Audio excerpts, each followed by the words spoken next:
ഇതാണ് വിധുബാല. വിധുബാല എന്ന് പറഞ്ഞാൽ നമ്മുടെ പഴയ മലയാള സിനിമയിലൊക്കെ നിറഞ്ഞു നിന്ന നടി. ഇത് മധുബാല. അപ്പൊ മാറിപ്പോകരുത്. പക്ഷെ എനിക്ക് മാറിപ്പോയി. എനിക്കൊരു മണ്ടത്തരം പറ്റി. എന്താന്ന് വെച്ചാല് കണ്ണപ്പ എന്ന് പറഞ്ഞ പടം ഈ അടുത്ത ദിവസം നമ്മൾ പോയി കണ്ടിരുന്നു. എന്നിട്ട് നമ്മൾ റിവ്യൂ ചെയ്തിരുന്നു കണ്ണപ്പ എന്ന് പറഞ്ഞ പടത്തിനെ കുറിച്ച്. പടം നല്ലതുപോലെ വെറുപ്പിക്കലാണ്. വളരെ ശോകമായിട്ടുള്ള പടം. കട്ട കോമഡിയാണ്. കട്ട കോമഡി എന്ന് പറഞ്ഞാൽ സിനിമയിൽ കാണിക്കുന്ന സീരിയസ് ആയിട്ട് അവർ ചെയ്യുന്ന കാര്യങ്ങളൊക്കെ കണ്ട് നമ്മൾ അറിയാതെ ചിരിച്ചു പോവുകയാണ്.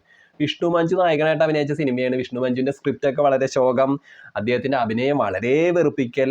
അപ്പൊ ആ സിനിമയെ കുറിച്ച് നമ്മളിങ്ങനെ സംസാരിച്ചു വന്നപ്പോൾ നമ്മുടെ മധുബാല ചെയ്തൊരു വേഷമുണ്ട്, പന്നക എന്ന് പറഞ്ഞിട്ട്. പന്നകയുടെ വേഷം ചെയ്ത മധുബാലയുടെ അഭിനയം നല്ലതുപോലെ വെറുപ്പിക്കൽ. പക്ഷെ മധുബാലനെ പറ്റി സംസാരിച്ചു വന്നപ്പോൾ അറിയാതെ നാക്കൊന്നുടക്കി മധുബാല എന്നുള്ളത് വിധുബാല എന്നായിപ്പോയി. ഒരു 4 തവണയും കണ്ട് ഞാൻ പറയണ്ട് വിധുബാല എന്ന് പറയുന്നുണ്ട്. മധുബാല എന്നാണ് പറയേണ്ടിയിരുന്നത്. പക്ഷെ മധു വന്നില്ല, വിധു വന്നു. വിധു എന്ന് പറയണ പോലെ വിധു വന്നു, മധു വന്നില്ല. അപ്പൊ മധുബാലയെ കുറിച്ചാണ് ഞാൻ പറഞ്ഞത്. അപ്പൊ അങ്ങനത്തെ ഒരു മടത്തരം പറ്റി. മധുബാലയാണ് കണ്ണപ്പ എന്ന് പറഞ്ഞ സിനിമയിൽ അഭിനയിച്ചത്, വിധുബാലയല്ല, ആ നടിയല്ല.